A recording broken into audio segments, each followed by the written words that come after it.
sandwich is the simplest possible meal and somehow the hardest thing to get consistently right at scale. Every chain on this list has had years, often decades, to figure it out. Some of them never did. Others have quietly built something worth going out of your way for. Here is the full ranking, from the ones wasting your lunch break to the one that has been doing it right since before most of its competitors existed.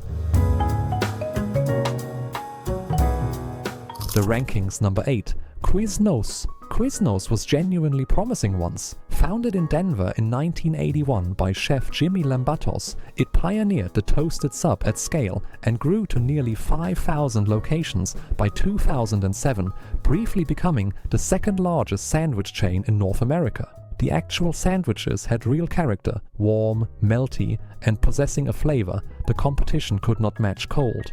Then, the business model collapsed under the weight of a franchise system that was essentially stealing from its own operators. Franchisees were forced to buy all supplies through a company subsidiary at inflated prices, making profit nearly impossible. Lawsuits piled up, the Great Recession hit, and Quiznos filed for bankruptcy in 2014 with close to $900 million in debt. Today, fewer than 200 locations remain in the United States. The tragedy is that the food itself was never the problem, but a sandwich chain that barely exists anymore cannot be ranked higher than last. If you find one, the toasted sub is still worth trying. Finding one is the challenge.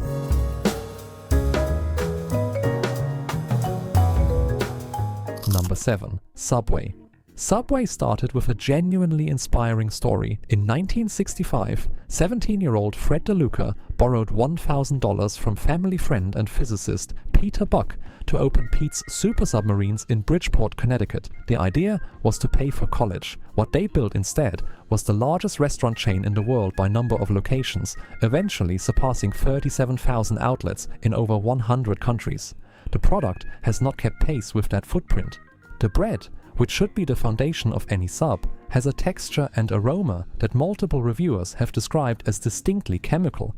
The meats sit pre-sliced in trays and lack the freshness that the chain's branding has always promised. The vegetables are technically present, but rarely crisp. Subway has attempted multiple reformulations and refresh campaigns over the years, including the Eat Fresh Refresh in 2021 with mixed results. To be fair, Subway is not uniformly bad. A well-built Italian BMT with fresh toppings on Italian bread is a perfectly acceptable sandwich. The problem is consistency across 37,000 locations, where quality varies so dramatically that your experience is almost entirely luck. At its best, it is fine. At its worst, it is the reason people stop trusting chain sandwiches entirely.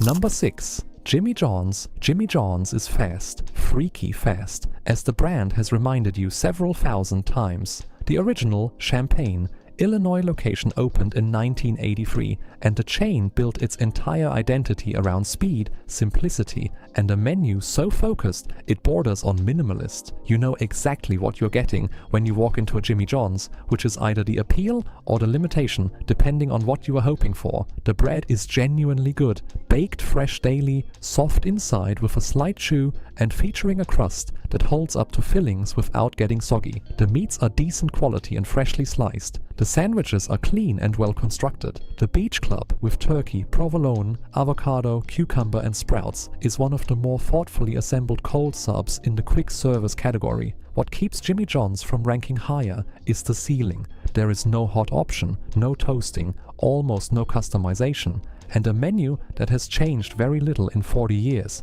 It is an excellent execution of a deliberately narrow vision.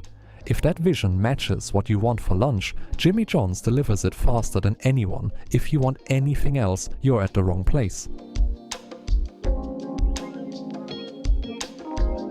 Number 5. Firehouse Subs. Firehouse Subs was founded in Jacksonville, Florida in 1994 by brothers Robin and Chris Sorensen, both former firefighters, and the chain has built a genuinely distinctive identity around steamed meats and a mission-driven model that donates a portion of every purchase to public safety equipment through the Firehouse Subs Public Safety Foundation.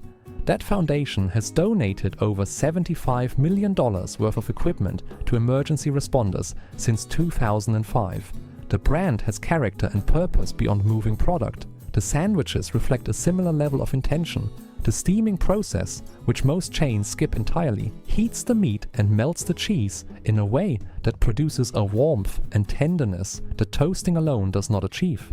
The hook and ladder, with smoked turkey and honey ham on a toasted sub roll, is a legitimately excellent sandwich. The portions are generous across the board. The price is higher than Subway, but the quality gap justifies it clearly. The menu is less adventurous than some of the chains ranked above it, and the steaming process, while effective, can occasionally make the bread slightly damp. But Firehouse consistently delivers on the thing that matters most, which is a hot, well-built sandwich made with better ingredients than the competition at this price point. Number 4. Potbelly Sandwich Shop. Potbelly started as a single antique shop in Chicago in 1977, where the owner began selling sandwiches to bring in foot traffic.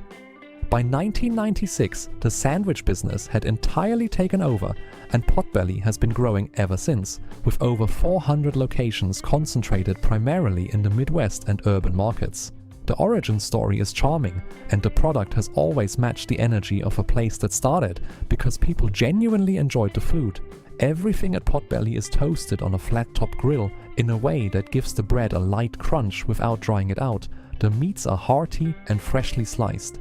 The Italian sub, loaded with salami, capicola, roast beef and provolone, with oil, vinegar and hot giardiniera peppers, is one of the best chain Italian subs available anywhere. The giardiniera, a Chicago staple, is the detail that separates Potbelly from every national competitor. It is not just a topping, it is the whole personality of the sandwich. Potbelly's biggest weakness is regional availability. If you do not live in or near a major Midwestern city, you may never encounter one. The chain has been slower to expand than its quality deserves, and that limited footprint has kept it from the wider recognition it has earned. Number 3. McAlister's Deli. McAlister's Deli opened its first location in Oxford, Mississippi in 1989 and has grown to over 500 locations primarily across the South and Midwest. It is not a flashy brand. The marketing is quiet, the locations are unpretentious, and the menu is built around the idea that generous portions of good food in a comfortable environment will keep people coming back. That approach has worked consistently for 35 years. The sandwiches are excellent, and the menu is wide enough to satisfy people who cannot agree on what kind of sandwich they want. The Reuben is a legitimate standout, stacked with corned beef, Swiss, sauerkraut and Thousand Island on grilled marble rye that delivers the crunch and richness the sandwich demands. The club offerings are enormous and well assembled. The bread across the menu is fresh and properly handled. What separates McAlister's from the chains ranked below it is the overall experience. The dining room is genuinely comfortable.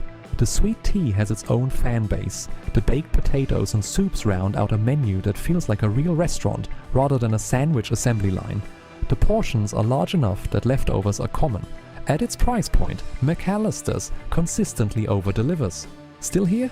Subscribe now, because the top 2 on this list are the ones most people outside their home regions have never tried, and both of them will immediately make you angry about every mediocre chain sandwich you have ever eaten.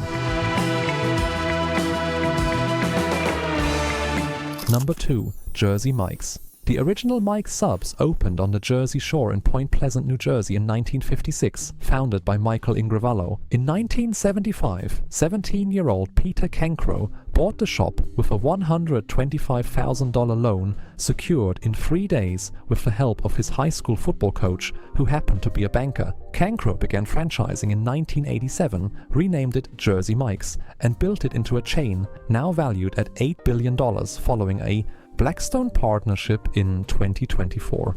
That origin story is not just marketing, it is why the sandwich philosophy stayed intact.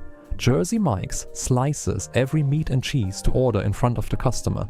The bread is baked fresh in-house daily at every location. Ordering a sub Mike's way adds sliced onions, shredded lettuce, tomatoes, oregano, and the juice, a red wine vinegar and olive oil blend that transforms the sandwich from a collection of ingredients into something coherent and alive. The original Italian, loaded with provolone, ham, prosciutini, capacuolo, salami, and pepperoni. Finished Mike's Way is the benchmark cold Italian sub in the fast casual category. The Philly cheesesteak, made on the same fresh-baked bread with ribeye sliced and cooked to order, demonstrates that the commitment to quality extends equally to the hot menu. Jersey Mike's is not cheap, it is priced honestly for what it is, and what it is has been worth it since 1956.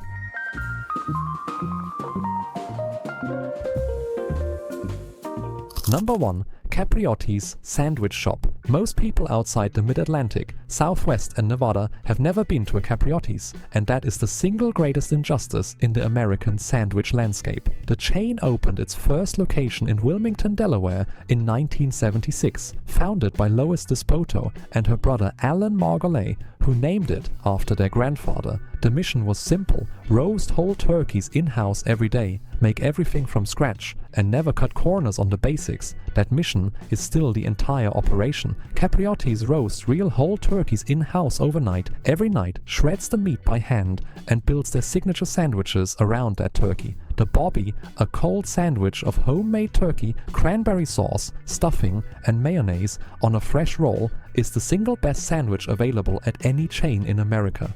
It tastes like Thanksgiving between two pieces of bread and has been voted the best sandwich in America by multiple outlets.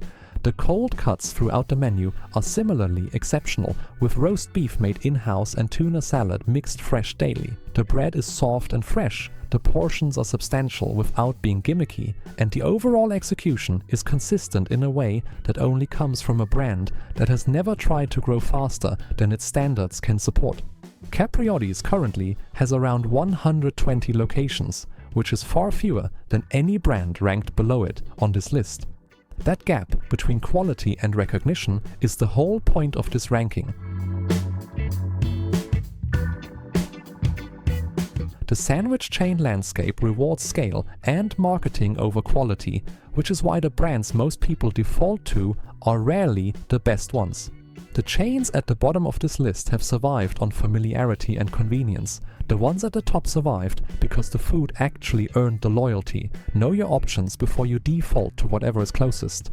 The best chain sandwich in America is almost always a regional brand you have not tried yet, and the worst one is probably the one with the most locations. Drop a comment telling us which chain we ranked wrong, and subscribe before your next lunch break.